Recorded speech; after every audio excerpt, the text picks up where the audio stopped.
Hello students, welcome to knowledge account. আমি সোহিনী মুখার্জি। আজ চলে এসেছি আবার তোমাদের সঙ্গে সায়েন্সের কিছু কোয়েশ্চেন নিয়ে আমরা ডিসকাস করতে। চলো প্রশ্ন করা যাক।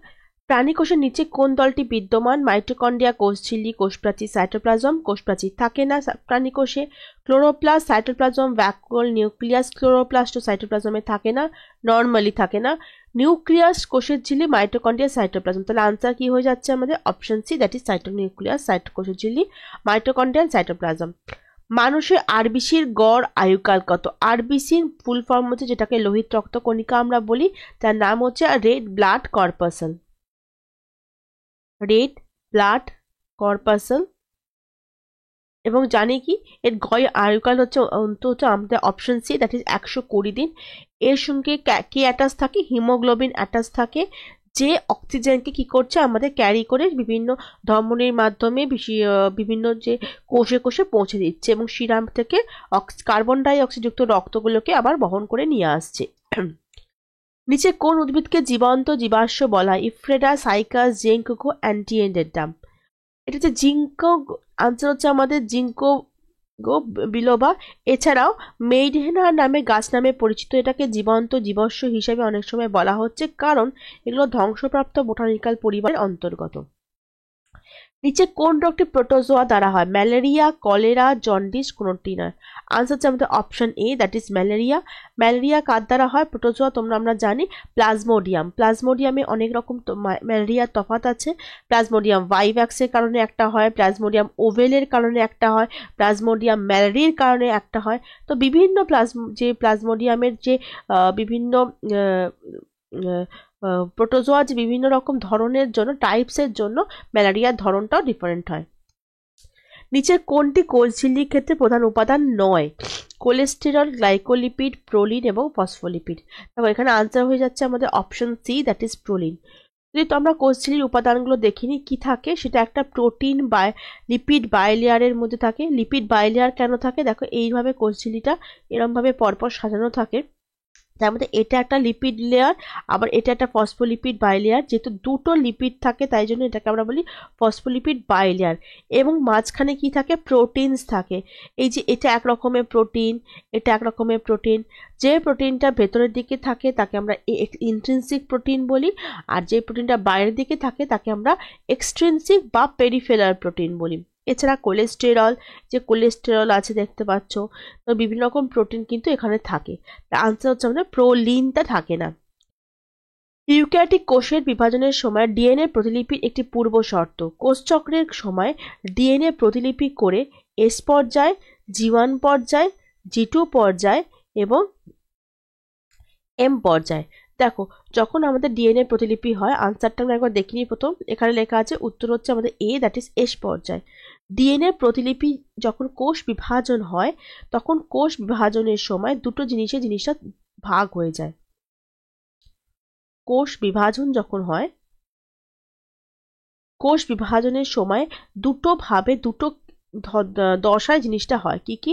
একটা হচ্ছে এম দশা, বা যাকে আমরা বলি মাইটোটিক দশা, এবং আরেকটি হচ্ছে ইন্টারফেজ। ওকে, এম দশা যেটা থাকে বা মাইটোটিক দশা থাকে, সেটাকে আমরা দুটো ভাগে ভাগ করতে পারি। একটা হচ্ছে ক্যারিওকাইনেসিস, যেখানে কোষের যে নিউক্লিয়াস সেটা ভাগ হয়, ক্যারিওকাইনেসিস। এবং অপরটি হচ্ছে সাইটোকাইনেসিস, যেখানে কোষের যে সাইটোপ্লাজম থাকে সেইটা ভাগ হয়, সাইটোকাইনেসিস। ওকে।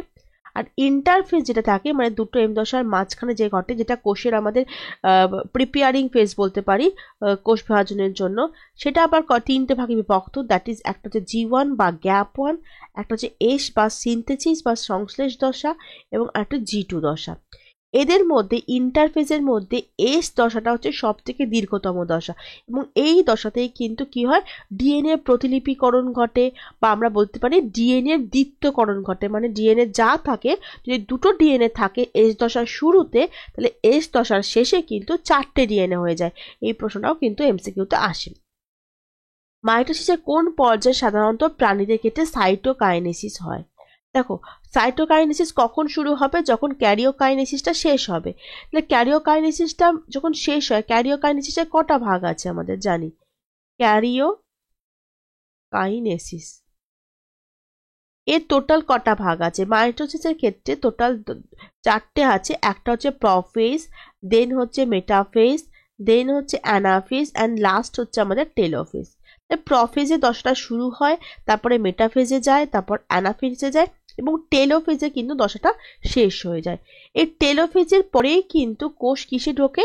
কোষ ঢোকে হচ্ছে সাইটোকাইনেসিসে ঢোকে, যার মানে সাইটোপ্লাজম বিভাজনে ঢোকে। তাহলে কোন পর্যায়ে আমরা বলতে পারি? আমরা বলবো টেলোফেজ। আনসার হচ্ছে আমাদের অপশনটি টেলোফেজ। প্রাণীদের ক্ষেত্রে টেলোফেজটা যেটা হয়, সাইটোকাইনেস যেটা হয়, সেটা কি হয়? এইরকম ভাবে যখন দুটো নিউক্লিয়াস তৈরি হয়ে যায় তখন দুদিকে সাইটোপ্লাজমটা এরকম খাঁজ কাটতে শুরু করে। এই যে খাঁজটা, এটাকে প্রাণীদের ক্ষেত্রে বলা হয় হচ্ছে ফারো ফরমেশন বা বলতে পারি ক্লিভেজ ফরমেশন। ক্লিভেজ তৈরির মাধ্যমে কিন্তু আস্তে আস্তে খাঁজ কাটতে কাটতে একটা সময় কি হয়ে যায়, এই খাঁজের জিনিসটা বাড়তে থাকে, একটা সময় দুটো কোষের সাইটোপ্লাজম আলাদা হয়ে গিয়ে দুটো নিউক্লিয়াস হয়ে যাচ্ছে। এটা হচ্ছে আমাদের প্রাণী কোষের সাইটোকাইনেসিস কিন্তু ফারো ফরমেশন বা ক্লিভেজ ফরমেশনের মাধ্যমে হয়। উদ্ভিদ কোষের ক্ষেত্রে ধরনটা অন্য। নিচে কোন পদার্থটি যদি রক্তে প্রবাহে প্রবেশ করে তবে এটি প্রবেশের স্থানে জমাট বাঁধে? প্রবেশের স্থানে জমাট বাঁধে। দেখো, যখন প্রবেশের স্থানে জমাট বাঁধে বলছে তখন কি বলছে?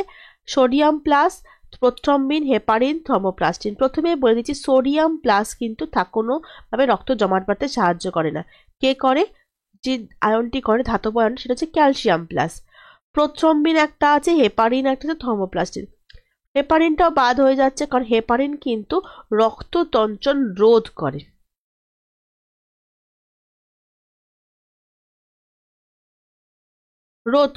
তাহলে প্রথ্রম্বিন আর থ্রম্বোপ্লাস্টিনের মধ্যে যে কোনো একটা হবে। কারণ আমরা এটা মনে রাখবে যে টোটাল 13খানা ফ্যাক্টর থাকে যারা আমাদের ক্লটিং ফ্যাক্টর থাকে, যারা রক্ততঞ্চনে সাহায্য করে।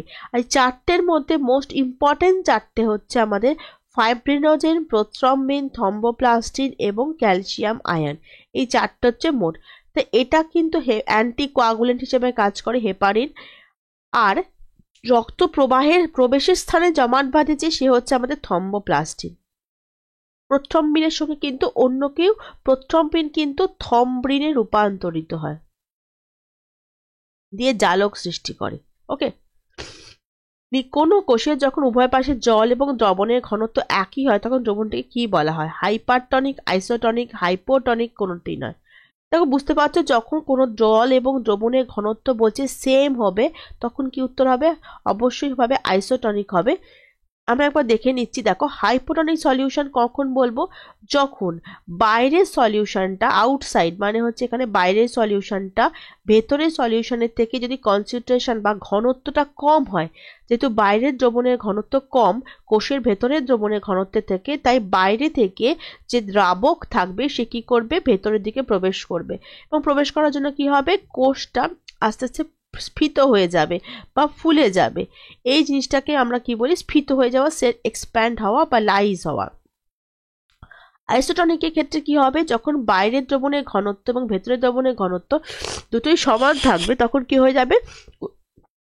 ঘনত্বের তারতম্য না হওয়ার জন্য বাইরে থেকে দ্রাবক ভেতরে আসা বা ভেতর থেকে দ্রাবক বাইরে যাওয়া কোনোটাই হবে না। হাইপারটনিক সলিউশনের ক্ষেত্রে কি হবে? যখন দ্রবণটা বাইরের দিকের দ্রবণ যেটা থাকবে সেটা অপেক্ষাকৃত ঘনত্বটা কম হবে তখন কোষের মধ্যকার দ্রবণের যেখানে ঘনত্ব বেশি সেখান থেকে কি যাচ্ছে আমাদের যেখানে কোষের মধ্যেকার যে বাইরের দ্রবণের যেহেতু ঘনত্ব বেশি আর ভেতরের দ্রবণের যেহেতু ঘনত্ব কম, তাই ভেতর থেকে জলটা বেরিয়ে গিয়ে বাইরে চলে যাচ্ছে। এই ব্যাপারটাকে আমরা বলছি তখন কি হবে? জিনিসটা চুপসে যাবে। ঠিক আছে, যখন চুপসে যায় তখন তাকে আমরা বলছি হাইপারটনিক সলিউশন। ঠিক আছে, নেক্সট হচ্ছে মসৃণ পেশি কোথায় পাওয়া যায়? মসৃণ পেশি পাওয়া যায় হচ্ছে আমাদের হৃদয়ে, পেটে পাওয়া যায় মসৃণ পেশি আমাদের। এখানে হৃদয়টা রেড কালারটা হয়ে গেছে, আনসার হচ্ছে পেটে পাওয়া যাচ্ছে। আচ্ছা, হৃদয় যেটা পাওয়া যায় সেটা হচ্ছে আমাদের পাওয়া যায়, সেটাকে বলে কার্ডিয়াক পেশি বা হৃদপেশি।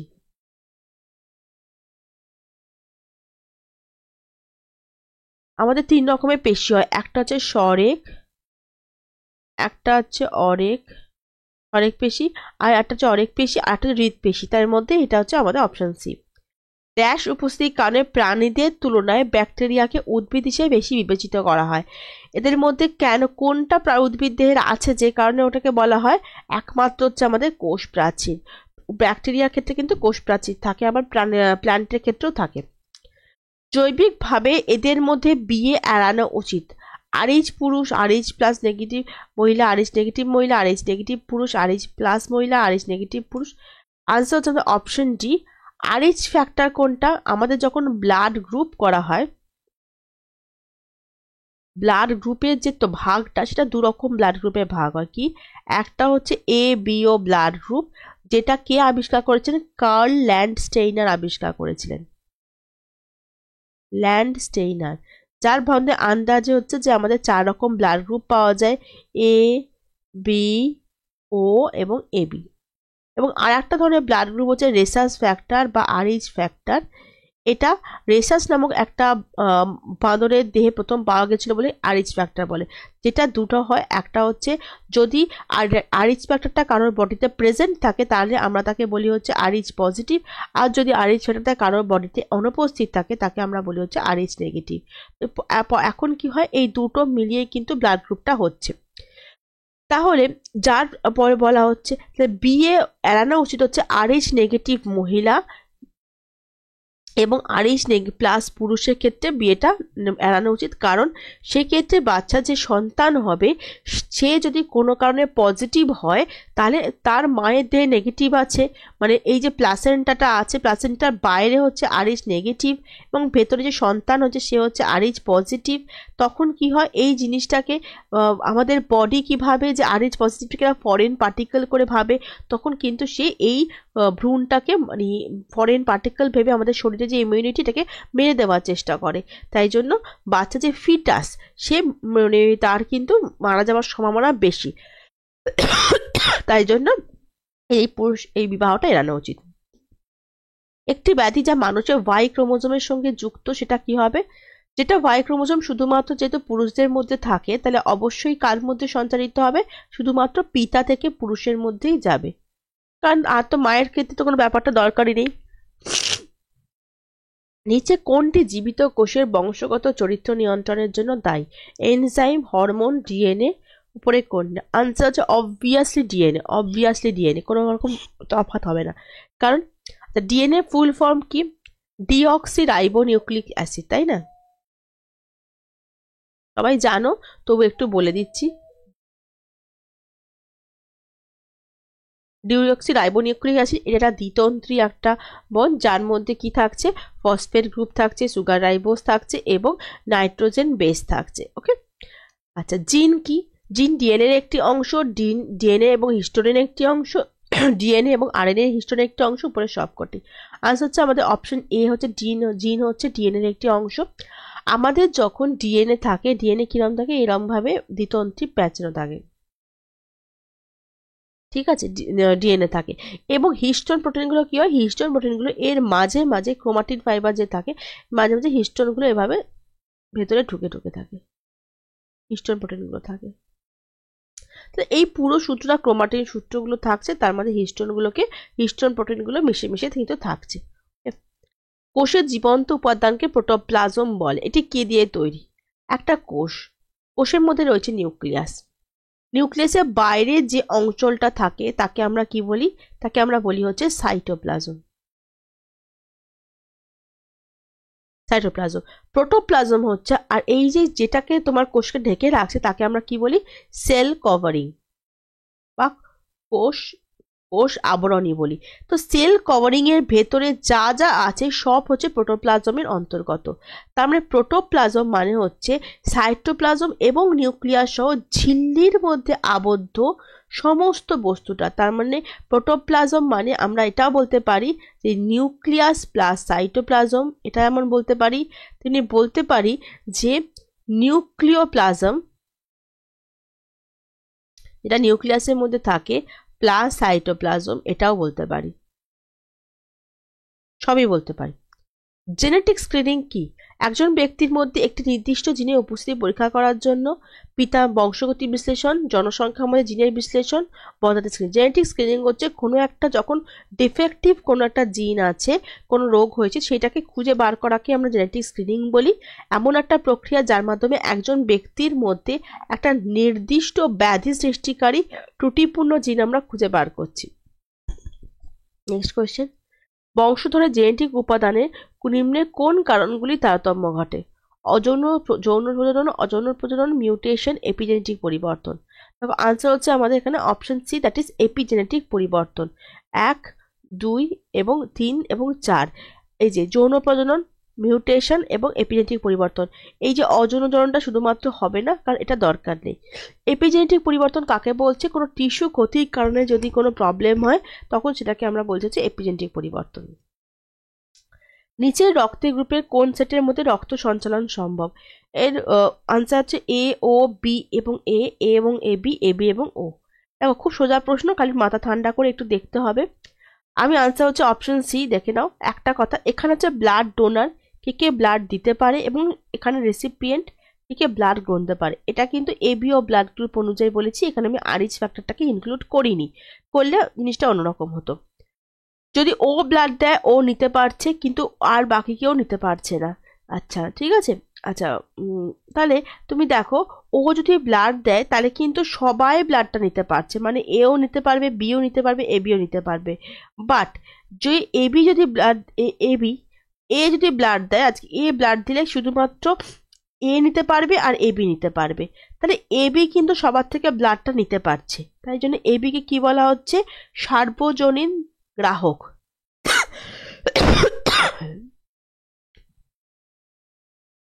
বা ইউনিভার্সাল রেসিপিয়েন্ট বলা হয়। উল্টো দিকে ও যে আছে, ও কিন্তু সবাইকে রক্ত দিতে পারছে, তাই ওকে বলা হয় সার্বজনীন দাতা বা ইউনিভার্সাল ডোনার বলা হয়। তাহলে কাদের মধ্যে রক্ত সঞ্চালন সব? তাহলে অবশ্যই এবি কে থাকতে হবে, এবি কে থাকতে হবে, ঠিক আছে, এবি কে থাকতে হচ্ছে। এবং এ এ কিন্তু যে একমাত্র কি হচ্ছে, যে এ রক্তকে সরবরাহ করতে পারছে, আবার এবিও রক্ত সরবরাহ করতে পারছে, তাই এদের মধ্যে কিন্তু এখন, কারণ ও কিন্তু এবির থেকে রক্ত নিতে পারবে না, এবির থেকে কিন্তু এ রক্ত নিতে পারবে। ওকে, ও শুধুমাত্র রক্ত দেয়।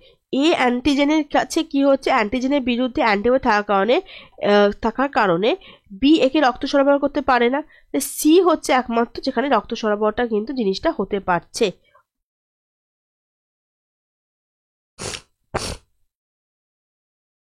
শ্বেত রক্তকণিকা আইন রক্ত সংক্রমণের বিরুদ্ধে প্রতিরক্ষা হিসেবে কোনটা শক্তি উৎস হিসেবে, ক্লটিং এজেন্ট হিসেবে, ফুসফুস থেকে টিস্যুতে অক্সিজেন সরবরাহের মাধ্যমে?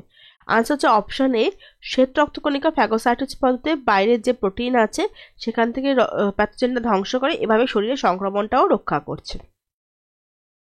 আচ্ছা, কোনো বস্তু তরলে ভাসবে বা ডুববে তা কিসের ওপর ডিপেন্ড করছে? বস্তুর ভরের ওপর, বস্তুর ভর এবং তরলের ঘনত্বের ওপর, বস্তু এবং তরলের ঘনত্বের পার্থক্যের ওপর, বস্তু ভর এবং আকৃতির ওপর। আনসার কি আমাদের? নিশ্চয়ই বস্তু এবং তরলের যে ঘনত্বের যে পার্থক্য, সেটা কিন্তু বস্তুর ঘনত্বের, বস্তুর যে ডেন্সিটি, সেই ডেন্সিটির উপর ডিপেন্ড করছে। স্কুবা ডাইভিং এ জলের পৃষ্ঠ থেকে যখন তুমি ওপর দিকে ওঠো তখন ফুসফুসটা ফেটে যাওয়ার সম্ভাবনা থাকে, এটি কিসের কারণে ঘটে? আর্কিমিডিস, বয়েল, গেলুসাক, গ্রাহামের প্রসারণ সূত্র। আনসার হচ্ছে যখন আমি ওপর দিকে উঠছি তখন কি হয়ে যাচ্ছে, যখন জলের প্রেশারটা কিন্তু কমতে শুরু করে যায়। নিচের দিকে জলের প্রেশার অনেক বেশি থাকে, যত উপরের দিকে যাবে জলের প্রেশারটা কমতে শুরু করে। যেই জলের প্রেশার কমতে শুরু করে তখন কিন্তু আয়তনটা বৃদ্ধি পেতে পারে। এবার আমাদের কি হচ্ছে, এতক্ষণ বাতাসটা একটা লিমিটেড ছিল, যেই ওপর দিকে আছে তাহলে কি হচ্ছে, আয়তন বৃদ্ধি পাচ্ছে, কারণ আমরা জানি বয়েলের ল অনুযায়ী কি, P1 V1 equals to P2 V2, তার মানে P ইজ প্রপোর্শনাল টু, যখন চাপ কমে যাচ্ছে, যখন চাপ কমে যাচ্ছে তখন কি হয়ে যাচ্ছে, ভলিউমটা বেড়ে যাচ্ছে। তাই যেই ওপর দিকে ভলিউমটা বেড়ে যাবে ফুসফুসের বায়ুটা প্রসারিত হয়ে যাবে এবং চাপটা উঠে যাবে। ওকে।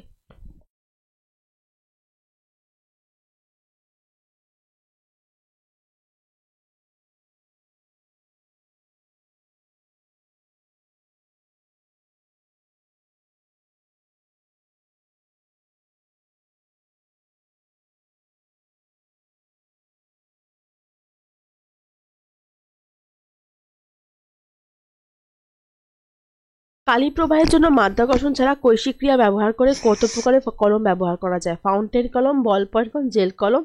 আচ্ছা, শুধুমাত্র ফাউন্টেন পেনে ইউজ করা হয়, যে কৈশিক ক্রিয়ার মাধ্যমে ইউজ করছি। নিচে পেট্রোলিয়াম শোধনাগারে পণ্যগুলির মধ্যে কোনটি স্ফুটনাঙ্ক সর্বনিম্ন? আমি স্ফুটনাঙ্ক বলেছি, আনসার কি হবে? গ্যাসোলিনের আনসার হবে। দেখো, কেরোসিনের স্ফুটনাঙ্ক হচ্ছে 200 থেকে 300 ডিগ্রি, ডিজেল হচ্ছে 300 ডিগ্রির ওপরে, গ্যাসোলিন বা পেট্রোল যেটা, সেটা আমি এখানে গ্যাসোলিন হবে জিনিসটা, 70 থেকে 200 ডিগ্রি। আর তৈলাক্ত তেল বা লুব্রিকেটিং অয়েল হচ্ছে বাষ্পবিহীন তরল, এর স্ফুটনাঙ্কের ব্যাপারটাই নেই। তাহলে আনসার হচ্ছে আমাদের অপশন সি, এটা গ্যাসোলিন হবে। হ্যাঁ, একটি কাটা হীরা তার কারণে স্পার্কলস, কি কারণে স্পার্কল করে, মানে যে হিরে যে কাটছে সেটা ঝকমক কেন করে? কঠোরতা বা হার্ডনেস, উচ্চ প্রতিসরণ সূচক বা হাই রিফ্রাক্টিভ ইন্ডেক্স, হীরের দ্বারা আলোর নির্গমন, হীরের দ্বারা আলোর শোষণ। এটা হচ্ছে উচ্চ প্রতিসরণ সূচকের জন্য। এখানে কিন্তু উত্তরটা তোমার আলোর পূর্ণ প্রতিফলনও থাকতে পারত, বা টোটাল ইন্টারনাল রিফ্লেকশনের জন্য। উচ্চ প্রতিসরণ সূচক যাদের থাকে তাদের কি হয়ে যায়? টোটাল ইন্টারনাল রিফ্লেকশন বা আলোর পূর্ণ প্রতিফলনটা কিন্তু তাদের ক্ষেত্রে জিনিসটা ঘটে, তাদের ক্ষেত্রেই হয়। এখন হীরের তোমার হীরের কত? হীরের হচ্ছে 2.42, যেটার কিন্তু রিফ্র্যাক্টিভ ইন্ডেক্সটা কিন্তু অনেকটাই বেশি। এই কারণে ওর যে কি হচ্ছে, ওর লাইটটা বাইরে বেরোতেই পারে না, যে লাইটটা একবার ঢোকে ওটা হীরের মধ্যে বারবার আভ্যন্তরীণ পূর্ণ প্রতিফলিত হতে থাকে, সেখানে হীরেটা ঝকমক করে। এই জন্য বলে যে হীরে কাটিং যত ভালো হবে হীরের দাম কিন্তু তত বেশি হয়, কারণ হীরে তত বেশি ঝলকায়। কাগজে ফ্লুরোসেন্ট পাউডার ছিটিয়ে তারপর তা দেখিয়ে কাগজের টুকরোতে আঙুলের ছাপ শনাক্ত করাইতে পারে, কি দেখে করাতে পারে? আনসার হচ্ছে আমাদের অপশন ডি, অতিবেগুনি রশ্মি বা আল্ট্রাভায়োলেট রে দিয়ে এটা করা যায়। নিচে বিকিরণের মধ্যে কোনটির শক্তি সবচেয়ে বেশি? দৃশ্যমান লাইট, এক্স রে, অতিবেগুনি, ইনফ্রারেড। শক্তি বলতে জিজ্ঞাসা করেছে আমাদের, শক্তি কি হয়? এই ইকুয়াল টু এইচ নিউ বা এইচ ভি দিয়ে প্রকাশ করা হচ্ছে, যেখানে এইচ হচ্ছে প্ল্যাঙ্কস কনস্ট্যান্ট আর ভি হচ্ছে ফ্রিকোয়েন্সি, যেটা বলছি এখানে সেই দিয়ে ফ্রিকোয়েন্সি দিয়ে প্রয়োগ করা হচ্ছে। তাহলে ই হচ্ছে এনার্জি। এদের মধ্যে সব থেকে বেশি ফ্রিকোয়েন্সি কার থাকছে? এক্সরে থাকছে। অবভিয়াসলি এক্সরে হচ্ছে সব থেকে বেশি ফ্রিকোয়েন্সি থাকছে, তার যার ফ্রিকোয়েন্সি তার এনার্জিও বেশি থাকছে। আনসারটা অপশন বি, এক্সরে। দৃশ্যমান আলোর তরঙ্গ দৈর্ঘ্য পরিসীমা কত? দৃশ্যমান আলোর দৈর্ঘ্য হচ্ছে 390 থেকে 780 ন্যানোমিটার। একবার এখানে দেখে নাও যে আমাদের যে ইলেকট্রোম্যাগনেটিক রেডিয়েশনটা হয়, যে বিভিন্ন যখন আমরা তরঙ্গ পড়বো, দু রকম তরঙ্গ হয়, একটা হচ্ছে ইলেকট্রোম্যাগনেটিক বা তড়িৎচুম্বকীয় তরঙ্গ, একটা হচ্ছে আমাদের যান্ত্রিক তরঙ্গ। যান্ত্রিক তরঙ্গ আবার দু রকম তরঙ্গ ভাগ আছে, একটা হচ্ছে তোমার লংগিচুডাল ওয়েভ আর একটা হচ্ছে ট্রান্সভার্স ওয়েভ, যেগুলোর একটা তোমার আমাদের শব্দের মধ্যে পড়ছে। আর ইলেকট্রোম্যাগনেটিক ওয়েভ কোন ওয়েভগুলো? যেগুলো একটা জায়গা থেকে আর একটা যখন যাচ্ছে, তার যখন কোনো রকম মাধ্যমের দরকার হয় না, সেগুলো হচ্ছে আমাদের ইলেকট্রোম্যাগনেটিক ওয়েভ বা তড়িৎচুম্বকীয় তরঙ্গ। তো এই যে ওয়েভ লেংথ আছে তড়িৎচুম্বকীয় তরঙ্গ, তার বিভিন্ন রকম তোমার যে তরঙ্গটার দৈর্ঘ্যটা ডিফারেন্ট হয়। দেখো, একটা হচ্ছে রেডিও ওয়েভ, তারপর হচ্ছে ইনফ্রারেড, মাইক্রোওয়েভস, ভিজিবল লাইট যেটা আমরা চোখে দেখছি, আলো।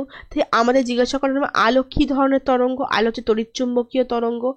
আল্ট্রাভায়োলেট রে, এক্স রে এবং গামা রে। গামা রে কোত্থেকে বেরোচ্ছে? বিভিন্ন যে তেজস্ক্রিয় পদার্থগুলো রয়েছে, এই যে চিহ্নটা দেখতে পাচ্ছ, আগে যখন আমি এমসিকিউতে করিয়েছিলাম ফিজিক্সের কোয়েশ্চেন না কেমিস্ট্রি কোয়েশ্চেন করিয়েছিলাম, মনে আছে নিশ্চয়ই?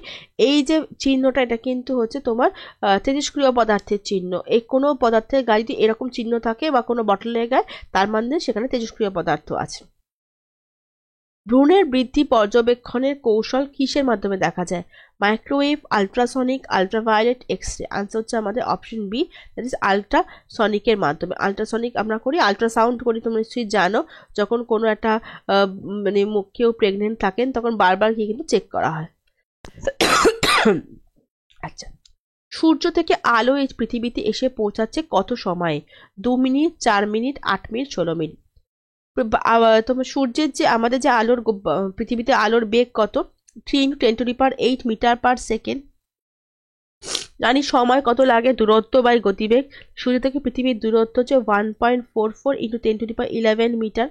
এখান থেকে আমরা পেয়ে যাচ্ছি যে যদি ভাগ করি, আনসার হচ্ছে আমাদের 8 মিনিট। এটি পরিষ্কার প্রতিধ্বনি শুনতে ন্যূনতম দূরত্ব কত হওয়া দরকার? 165, 165 মিটার, 16.5 ফুট, 16.5 মিটার। দেখো একটা স্পষ্ট প্রতিধ্বনি শুনতে গেলে তোমার দূরত্ব হতে হবে 16.5 মিটার। এটা তুমি যদি জানতে চাও কেন, এটা অনেক সময় এটা মোটামুটি মুখস্থ করে রাখো। এই জিনিসটা অনেক সময় 17 মিটারও তোমার উত্তর আসতে পারে, অনেক সময় হচ্ছে 17.4 আসতে পারে। একটা শব্দ যখন আমাদের কানে আসে সেটা আমাদের সেখানে 10 সেকেন্ড মতো স্থায়ী হয়। তাহলে একটা সেকেন্ড শোনার পরে বেশ খানিকক্ষণ পর 10 সেকেন্ড পরে যদি আর একটা শব্দ আসে তবেই কিন্তু আমরা দুটো শব্দকে আলাদা আলাদা করে ধরতে পারবো। প্রতিধ্বনি কখন হয়? যখন এখান থেকে কোনো ব্যক্তি আছে, সে যখন কোনো মুখে সাউন্ড করলো, সেই সাউন্ডটা এরকম ভাবে গিয়ে এখানে প্রতিফলিত হয়। এভাবে প্রতিফলিত হয়, প্রতিফলিত হওয়ার পর আবার ফিরে এসে তার কাছে আলাদা সাউন্ড হিসেবে শব্দটা শোনা যায়। তাহলে এখানে শব্দের গতিবেগের সঙ্গে কিন্তু জিনিসটা রিলেশন আছে। ওকে, আকাশের রংধনুতে বিস্তার মূলত কি কারণে হয়? আলোর বিচ্ছুরণ, সূর্যলোকের প্রতিফলন, সূর্যলোকের প্রতিসরণ, আভ্যন্তরীণ প্রতিফলন। আনসার হচ্ছে আমাদের রংধনু বা রামধনু যেটাকে আমরা বলি, দ্যাট ইজ ভিভ জিওর, বা বাংলাতে যদি আমরা এটাকে বলি, এটাকে আমরা বলি বে নি আ সহ কলা। বেগুনি, নীল, আকাশি, সবুজ, হলুদ, কমলা, লাল, বেনি আসহ কলা। এটি বায়ুমণ্ডলে কি হয়েছে, জলের যে ক্ষুদ্র ক্ষুদ্র বায়ুমণ্ডলটাতে জলীয় বাষ্প থাকে, সেই জলীয় বাষ্পতে আলো কি হয়, বিচ্ছুরিত হয়। তো বিচ্ছুরিতর কারণে, সূর্যলোকে বিচ্ছুরণের কারণে এটা হয়। কিন্তু শুধুমাত্র এটা এখানে যদি থাকতো যে নিচে যদি অপশান থাকতো যে ওপরে সবকটাই, তাহলে কিন্তু উত্তরটা সেটা হতো সবকটাই। কারণ এই যে রামধনুতে যে রঙের বিস্তার রামধনু কেন হচ্ছে, এর মধ্যে কিন্তু বিচ্ছুরণ, প্রতিফলন, প্রতিসরণ এবং আভ্যন্তরীণ পূর্ণ প্রতিফলন সবকটাই কিন্তু হয়, সবকটাই কিন্তু হয়। কিন্তু মেন ঘটনাটা অবশ্যই বিচ্ছুরণ। যেহেতু অপশানে কোনোতে সবকটি নেই, তাই জন্য আমি বিচ্ছুরণটা দিয়েছি। মানুষের কানে শ্রবণযোগ্য ফ্রিকোয়েন্সি পরিসীমা কোনটা? আনসার হচ্ছে আমাদের 20 থেকে 20,000 হার্জ হয়। একবার দেখে নাও। সাউন্ড 3 রকমের আমরা শুনতে পাই, 3 ধরনের শব্দ আছে। যে একটা যেটা শুনতে পাই দ্যাট ইজ 20 থেকে 20,000, সেটাকে আমরা বলি হচ্ছে অডিবল সাউন্ড বা শ্রবণযোগ্য শব্দ বলতে পারি। 20 থেকে যেটা কম হয়, যখন তরঙ্গটা 20 থেকে কমে যায়, তখন তাকে আমরা বলি হচ্ছে ইনফ্রাসনিক সাউন্ড বা ইনফ্রাসাউন্ড। এটাকে আমরা বলি শ্রবণেতর শব্দ। শ্রবণেতর, যেটা আমাদের কানে তোমার তরঙ্গদৈর্ঘ্যগুলো এতটাই কম যে আমাদের কানে আসেই না। আর একটা হচ্ছে 20 কিলোহার্জের থেকে 1 মেগাহার্জের মধ্যে যেগুলো হয়, অনেকটা তরঙ্গ যেটা বেশি, সেটাকে আমরা বলি আলট্রাসাউন্ড, যেটা আমরা বলি শ্রবণোত্তর শব্দ। সেটাকে আমরা বলছি, সেটা বাদুর, তারপরে তোমার এটাকে ইউজ করে, বাদুর ইউজ করে, তারপর কিছু তিমি ইউজ করে, এরা ব্যাপারটাকে ব্যবহার করে। এদের ক্ষেত্রে আমরা শুনতে পাই না। মাইক্রোওয়েভে কি কারণে কম বিদ্যুৎ খরচ হয়? কম বিদ্যুৎ কখন খরচ হবে? যখন কম শক্তি লাগবে। কম শক্তি কি কারণে লাগবে? যখন আনসার হচ্ছে আমাদের যখন স্বল্প তরঙ্গ দৈর্ঘ্যটা কম হচ্ছে, কম শক্তি খরচ হচ্ছে, যাই জন্য কম বিদ্যুৎ খরচ হচ্ছে। একটি লেন্সের শক্তি কি দিয়ে পরিমাপ করা হয়? ডায়াপ্টার, লুমেন, এয়ন, ক্যান্ডেলা। আনসার হচ্ছে আমাদের A, that is dioptre. Dioptre আমাদের যখন শক্তি, আমরা যখন ডায়াপ্টার বলি, পি ইকুয়ালস টু কোনো লেন্সের পাওয়ার, এটা যে অঙ্কের formula, P equals to 1/f আর এফ ইকুয়ালস টু 1/p। এটা হচ্ছে বলে দিয়েছি আমি। পি এখানে, এফ হচ্ছে আমাদের ফোকাল লেন্থ, ফোকাস দৈর্ঘ্য বলতে পারি, ফোকাস দৈর্ঘ্য। এবং এসআই ইউনিট হচ্ছে তোমার পাওয়ারের যে এসআই ইউনিট, সেটা হচ্ছে আমাদের ডায়াপ্টার। ক্যান্ডেলা হচ্ছে দীপন প্রাবল্যের ইউনিট। হ্যাঁ, এসআই ইউনিটই দীপন প্রাবল্যের ইউনিট, লুমিনাস ইন্টেন্সিটি বা দীপন প্রাবল্য।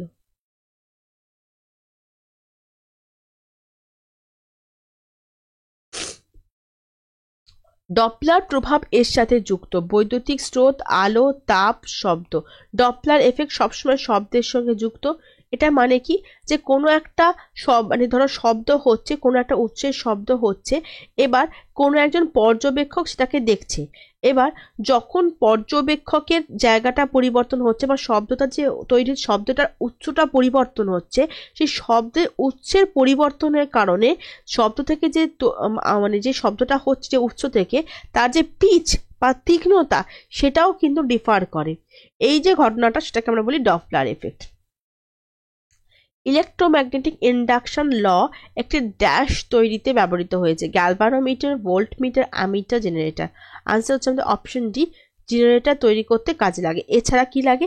ট্রান্সফরমার, সোলেনয়েড, বৈদ্যুতিক মোটর, এগুলো কিন্তু অন্যান্য কাজে লাগছে। লাল, নীল, সবুজ এবং আলোর বিম একই জায়গায় পড়লে আলোর রং কোন কালারে হয়ে যায়? এটা অনেক সময় প্রশ্নে আসে। আনসার হচ্ছে আমাদের সাদা হয়ে যায়। দেখো, যখন লাল, সবুজ এবং নীল এক জায়গায় পৌঁছে কি হয়ে যাচ্ছে? সাদা হয়ে যাচ্ছে। উল্টো দিকে কালো কখন হবে? যখন হলুদ, ম্যাজেন্টা এবং সায়ান বা আকাশি এটা এখন একসঙ্গে পড়বে, কালো হয়ে যাবে। তাহলে এই প্রশ্নটাও কিন্তু আসতে পারে। ফাইবার অপটিক্স সংকেত উৎস হলো আলোক তরঙ্গ, শব্দ তরঙ্গ, আলফা রশ্মি, মহাজাগতিক রশ্মি।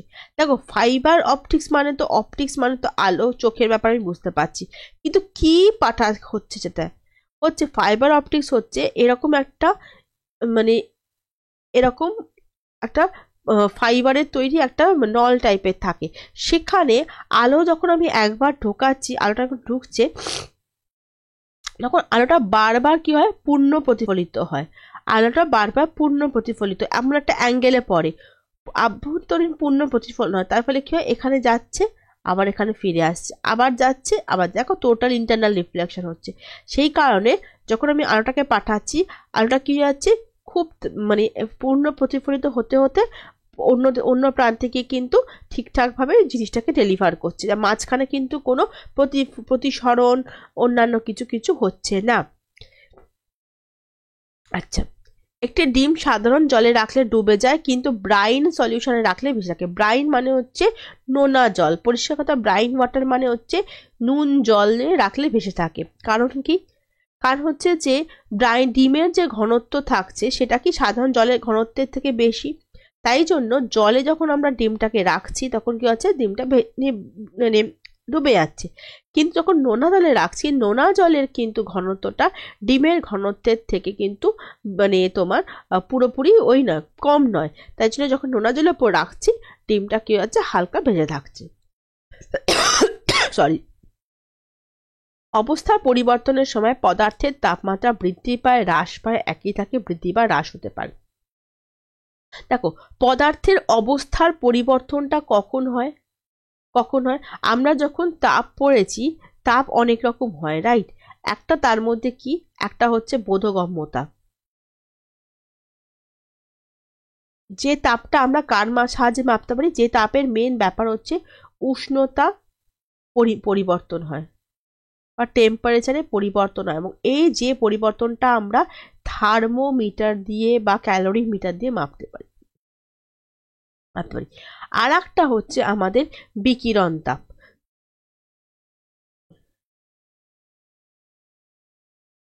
আর একটা যেটা হচ্ছে সেটা হচ্ছে আমাদের লিন তাপ। লিন তাপ বা ল্যাটেন্ট হিট কোনটা? এক্ষেত্রে কিন্তু পদার্থ কঠিন থেকে তরলে পরিণত হয়, তরল থেকে গ্যাসে পরিণত হয়। কি দিলে? যদি কঠিন পদার্থকে আমি তাপ দিই সেটা তরলে পরিণত হয়, তরল পদার্থকে যদি তাপ দিই সেটা গ্যাসে পরিণত হয়। কিন্তু সেক্ষেত্রে এই যে পদার্থের একটা অবস্থা থেকে পরিবর্তিত হয়ে আর একটা অবস্থায় যাচ্ছে, কার জন্য হচ্ছে? লিন তাপের জন্য হচ্ছে। কিন্তু এক্ষেত্রে কিন্তু কঠিন পদার্থের টেম্পারেচার যদি 100 ডিগ্রি সেন্টিগ্রেড থাকে, যখন জলটা ফুটছে, সেক্ষেত্রে তরল পদার্থেরও কিন্তু 100 ডিগ্রি সেন্টিগ্রেডই থাকবে। সেক্ষেত্রে কিন্তু উষ্ণতার কোনো পরিবর্তন হচ্ছে না, মানে উষ্ণতা কিন্তু অপরিবর্তিত থাকছে, অপরিবর্তিত থাকছে। ঠিক আছে? তাহলে আবার তরল থেকে যখন কোনো, সরি এখানে আমি কঠিনটা এখানে 100 লিখেছি, আমি আই এম সরি, জিনিসটা উল্টো হবে ব্যাপারটা। মানে তরল পদার্থ হচ্ছে যখন জল ফুটছে তরল থেকে গ্যাসে পরিণত হচ্ছে, তাহলে তরল যেটা গ্যাসটা যেটা তৈরি হচ্ছে সেটাও কিন্তু 100°C টেম্পারেচারই হচ্ছে ইমিডিয়েটলি। তাহলে এক্ষেত্রে লীন তাপ কোনটা? লীন তাপে কিন্তু উষ্ণতা কোনো পরিবর্তন হয় না, কি হয়ে যায়? অবস্থার পরিবর্তন ঘটে। তাহলে আনসার কি হবে আমাদের? তাহলে অবস্থার পরিবর্তনের সময় কিন্তু উষ্ণতা কি হবে? একই থাকে। সরি,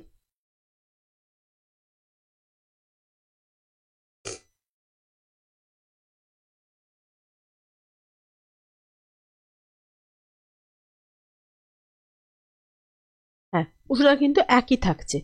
আনসার হচ্ছে আমাদের অপশন সি। পুকুরে ভাসমান নৌকায় একজন লোক বসে আছে। লোকটি পুকুরে কিছু জল পান করলে, এটা কিন্তু খুব কমন একটা কোয়েশ্চেন। পুকুরে জলের স্তর বাড়বে, একটু করে বাড়বে, একটু করে পড়ে যাবে, স্থির থাকবে, কোনোটাই হবে না। আনসার হচ্ছে আমাদের স্থির থাকবে বা অপরিবর্তিত থাকবে। কেন না, যখন উনি ভরের জলটা পান করছেন, ভরের জল উনি পান করছেন, তার ফলে মানুষ এবং নৌকার কি হচ্ছে? ওজন বাড়ছে এবং পুকুরের স্তরটা হ্রাস পাচ্ছে, একদম ঠিক কথা। কিন্তু এই যে ভর বৃদ্ধির কারণে কি হচ্ছে? নৌকা যে জলটাকে অপসারণ করছে, নৌকাটা আরো বেশি পরিমাণে জল অপসারণ করবে। তাহলে যেই নিচের জলটাও নামিয়ে অপসারণ, সেই জলটা কি হবে? দুদিকে বাড়বে, তাহলে পুকুর থেকে যেহেতু জলটা সরানো হয়েছে এবং মানুষ এবং নৌকার জলের সমান, ওজনটা সমান, তাই পুকুরের জলের স্তরটা কিন্তু একই থাকছে, কোনো চেঞ্জ হবে না। আচ্ছা, আগে একটা এরকম কোয়েশ্চেন ছিল তোমাদের পিএসসিতে, এবারে যেটা একটা কোয়েশ্চেন এসে দেখেছো যে একটা খাঁচাতে রাখা হয়েছে একটা পাখি, পাখিটা যদি উড়ে যায়, খাঁচাতে বসেছিল, পাখিটা উড়ে গেলে তখন W1 equals to W2, W1 greater than W2, এরকম ভাবে অপশনটা এসেছিল। এগুলো কিছু অনেকটা ওই রকমের প্রশ্ন। গ্যাসটি সাধারণত কোন গ্যাসটি অ্যানাস্থেসিয়াতে ব্যবহৃত হচ্ছে? Methane, nitrous oxide, nitrogen, hydrogen peroxide. Answer হচ্ছে নাইট্রাস অক্সাইড। বায়ুমণ্ডলে প্রচুর পরিমাণে কোন নিষ্ক্রিয় গ্যাসটি পাওয়া যায়? Xenon, krypton, helium, argon. Answer হচ্ছে আমাদের আর্গন বায়ুমণ্ডলে বেশি পরিমাণে থাকে। বৈদ্যুতিক বাল্ব পূরণে কোন গ্যাসটি ব্যবহার করা হয়? নিয়ন, আর্গন, ব্রেডন। আচ্ছা, আনসার হচ্ছে ক্রিপ্টন। আনসার হচ্ছে আমাদের আর্গন। বৈদ্যুতিক বাল্বগুলোতে সাধারণত আর্গন গ্যাস ভরা হয়, কারণ এটা খুব তীব্রভাবে জ্বলতে শুরু করে, উজ্জ্বল আলো তৈরি করে। কেরোসিনের মিশ্রণে কি আছে? সুগন্ধি hydrocarbon, aliphatic hydrocarbon, saturated hydrocarbon, alicyclic hydrocarbon. Kerosene হচ্ছে একটা অ্যালিফ্যাটিক হাইড্রোকার্বনের মিশ্রণ। মোমবাতিতে কি মিশ্রণ রয়েছে? মৌমাছির মোম, প্যারাফিন মোম, মৌমাছির মোম, স্টিয়ারিক অ্যাসিড, প্যারাফিন মোম, স্টিয়ারিক অ্যাসিড, উচ্চতর ফ্যাটি অ্যাসিড বা প্যারাফিন মোম এবং স্টিয়ারিক অ্যাসিডের মিশ্রণ থাকে। নিচে কোন নোবেল গ্যাসটি বায়ুমণ্ডলে পাওয়া যায় না? আনসার হচ্ছে আমাদের হিলিয়াম আর রেডন ব্যতীত সবকটাই গ্যাসই, নোবেল গ্যাসই পৃথিবীতে উপস্থিত থাকছে। আনসার হচ্ছে আমাদের অপশন সি।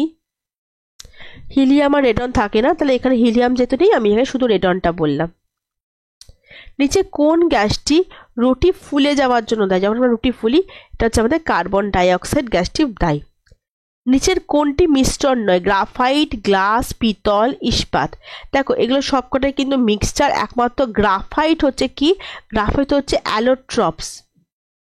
কার্বনে বহুরূপতা ধর্ম আমরা পড়েছি।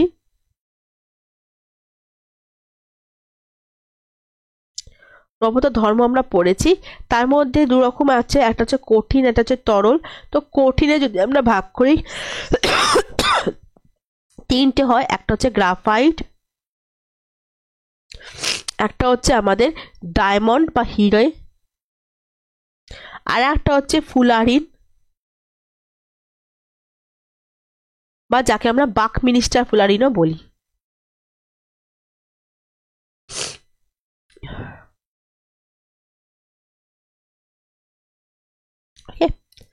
নিচে কোনটি পারমাণবিক চুল্লিতে মডারেটর হিসেবে কাজ করে? ওজোন, ভারী হাইড্রোজেন, ভারী জল এবং হাইড্রোজেন পারঅক্সাইড। মডারেটর হিসেবে কাজ করে মানে যখন মডারেটর হিসেবে কোনটা কাজ করছে? যখন পারমাণবিক বিস্ফোরণগুলো হচ্ছে, যখন আটকে দিচ্ছে, জিনিসটাকে আটকাচ্ছে বা মডারেশনে আনতে সাহায্য করছে, সেইটা। আনসার হচ্ছে আমাদের সি, ভারী জল বা D2O যেটাকে, সেটা। প্রক্রিয়াজাত খাদ্য রক্ষার জন্য নিচের কোনটি প্রিজারভেটিভ হিসেবে কাজ করছে? Sodium sulphate, saccharide, PHT, sodium পেটাবি সালফেট। উত্তর হচ্ছে অপশন ডি। নিচে কোনটি একটি সাবলাইম সাবস্ট্যান্স? সাবলাইম সাবস্ট্যান্স কোনটাকে বলছি দেখো, যে জিনিসগুলো কঠিন পদার্থ থেকে সরাসরি বাষ্পে পরিণত সেটাকে আমরা সাবলাইম সাবস্ট্যান্স বলি, এবং যেগুলো এটা করতে পারে তাকে সেই জিনিসটা আমরা বলি সাবলিমেশন। কঠিন থেকে তরলে পরিণত না হয়ে সরাসরি যখন কেউ বাষ্পে বা গ্যাসে পরিণত হয় সেই পদার্থকে বলি আমরা সাবলিমেশন, যেটা আর একটা বাংলায় নাম হচ্ছে ঊর্ধ্বপাতন। আমাদের কে আছে এরকম ঊর্ধ্বপাতন? কর্পূর আছে, ন্যাপথালিন আছে, আর একটা হচ্ছে আমাদের আয়োডিনও কিন্তু এরকম। এক্সাম্পল হচ্ছে অপশন সি আয়োডিন। কার্বোনাট নাম একটি যৌগ কিসের? সিলিকন হচ্ছে কার্বোনাট, সিলিকন কার্বাইড হচ্ছে সিলিকনের একটি যৌগ। এলপিজি বা লিকুইড পেট্রোলিয়াম গ্যাস কার মিশ্রণ? হচ্ছে বিউটেন এবং প্রোপেন এবং ইথেনের একটা মিশ্রণ। তার মধ্যে বিউটেনটা হচ্ছে বেদ থাকে C4H10, যেটা হচ্ছে এখানে আসা হচ্ছে আমাদের অপশন বি। নিচের কোনটি রকেটের চালক হিসেবে কাজ করে? তরল oxygen argon, hydrogen oxygen, nitrogen oxygen, hydrogen nitrogen. Oxygen কিন্তু দাহক পদার্থ হিসেবে কাজ করে বা দহনটাকে ইনিশিয়েট করে, আর সেই কারণে হাইড্রোজেনটা কি হচ্ছে, হাইড্রোজেনের ভরটা যেহেতু কম এবং উচ্চ এনথালপি রয়েছে, আনসার হচ্ছে আমাদের অপশন বি, তরল হাইড্রোজেন এবং তরল অক্সিজেন। নিচে কোন জোড়াটি সঠিকভাবে মিশছে? Isotope, isobar, isotone. এবার দেখে নাও, এখানটাতে ক্লিয়ার হয়ে যাবে। আইসোটোপ কখন হবে?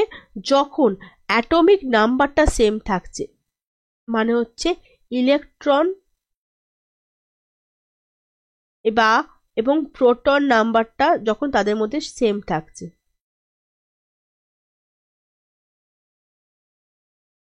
তখন তাকে আমরা আইসোটোপ বলবো। আইসোবার কখন বলবো? যখন অ্যাটমিক মাসটা সেম থাকছে, অ্যাটমিক মাস মানে ওপরেরটা সেম থাকছে, পারমাণবিক ভরটা সেম থাকছে, মানে numbers of neutron plus proton, এই জিনিসটা যখন যাদের মধ্যে সেমটা তারা। আচ্ছা, আইসোটোপটা কিন্তু একই মৌলের বিভিন্ন হতে পারে, যেমন ধরলাম এখানে দিয়েছে না হাইড্রোজেন, দেখবে H1 H2 H3 আছে, প্রোটিয়াম ডিউটেরিয়াম ট্রিটিয়াম তিনটে ভাগ হয়, কিন্তু যখনই ব্যাপারটা আইসোবার চলে আসছে তখন কিন্তু একই পরমাণু হবে না, মানে একই মৌলের পরমাণু হবে না, আলাদা আলাদা মৌলের পরমাণু হবে। আইসোটোন কাকে বলছি? যখন নিউট্রনের নাম্বারটা সেম থাকছে। দেখো এই আমরা নিউট্রন কি থেকে পাই? Atomic mass minus atomic number equals to কি? Neutron, numbers of neutron. তাহলে প্রথমটার ক্ষেত্রে দেখো C4H10, C14H6, N15 7 ও 16 8, প্রত্যেকটার ক্ষেত্রে কিন্তু নিউট্রন নাম্বার হচ্ছে আমাদের, একবার দেখে নাও, এটার ক্ষেত্রে 6, এটার ক্ষেত্রে 8, এটার ক্ষেত্রে হচ্ছে 8, এটার ক্ষেত্রে 8, প্রত্যেকের ক্ষেত্রে নিউট্রন নাম্বারটা সেম, তখন তাদের আমরা আইসোটোন বলছি। ওকে, আনসার হচ্ছে আমাদের কোন জোড়াটি সঠিকভাবে মিলছে? আনসার হচ্ছে আমাদের অপশন বি, যে একই সংখ্যক নিউট্রন সহ পরমাণু কিন্তু ভিন্ন পারমাণবিক সংখ্যা হচ্ছে। এখানে একটু আমি ভুল লিখেছি বোধ হচ্ছে, নিউট্রনটা এটা উল্টো হয়েছে, আচ্ছা বি, এই যে বি, শুধুমাত্র একই পারমাণবিক সংখ্যা কিন্তু ভিন্ন পারমাণবিক ভর, এই যে বি, অপশন 1। ঠিক আছে, নিম্নলিখিত বিবৃতি বিবেচনা করো। এই যে পারমাণবিক সংখ্যা 90 Sr2+30 এটা আছে, এর পারমাণবিক সংখ্যা কত, ইলেকট্রন সংখ্যা কত, নিউট্রন সংখ্যা কত, প্রোটন সংখ্যা কত? আচ্ছা, একবার দেখে নিচ্ছি। দেখো এখানে আমি ক্যালকুলেশনটা অলরেডি করে দিয়েছি, কারণ অনেকটা সময় চলে যায় নইলে। আচ্ছা, এর ক্ষেত্রে দেখো অ্যাটমিক মাসটা কত বা পারমাণবিক ভর কত? পারমাণবিক ভর হচ্ছে, এই যে পারমাণবিক ভর কত, ওপরে যেটা আছে সেটা হচ্ছে 90 পারমাণবিক ভর। পারমাণবিক ভর 90 মানে কি? আর নিচে যেটা 38 সেটা হচ্ছে ইলেকট্রন নাম্বার, 38 প্লাস নিউট্রন। ঠিক আছে, 38 প্লাস নিউট্রন। তাহলে যখন এটার এই মুহূর্তে ইলেকট্রন নাম্বার কত? 90 মাইনাস 30, দ্যাট ইজ নিউট্রন। আচ্ছা, 52, নিউট্রনের সংখ্যা হচ্ছে 52, কিন্তু এখানে দেখো 2 প্লাস দেওয়া আছে, 2+ দেওয়া আছে। তাহলে এক্ষেত্রে এই নিউট্রন সংখ্যাটা 2+, কিন্তু যদি আমাকে ইলেকট্রন ধরি, ইলেকট্রন কটা আছে, দুটো ইলেকট্রন হারিয়েছে, ইলেকট্রন কটা হবে 38 - 2, তাই না, 36। যেহেতু 2+ আছে তার মানে এই মুহূর্তে এখানে প্রোটনের সংখ্যা বেশি ইলেকট্রনের থেকে, দুটো ইলেকট্রন হারিয়েছে, তাই অ্যাকচুয়াল যে পরমাণু তাতে ইলেকট্রন দুটো থাকার কথা। তাহলে কি হয়ে যাচ্ছে আমাদের আনসারটা একবার দেখে নিই, সরি, তাহলে আনসার কোটা কি হয়ে যাচ্ছে 52টা নিউট্রন হয়ে যাচ্ছে, দ্যাট ইজ এইটা। আর তোমার প্রোটন হয়ে যাচ্ছে, প্রোটন হয়ে যাচ্ছে আমাদের 36টা, পারমাণবিক সংখ্যা হয়ে যাচ্ছে আমাদের 36। তাহলে 1 এবং 3,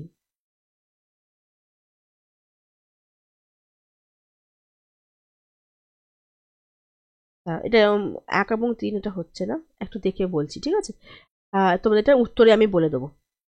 পারমাণবিক নিউক্লিয়াস কে আবিষ্কার করেছেন? রাদারফোর্ড, ডাল্টন, আইনস্টাইন এবং থমসন। রাদারফোর্ড, ডাল্টন, আইনস্টাইন এবং থমসনের মধ্যে কে আবিষ্কার করেছিল?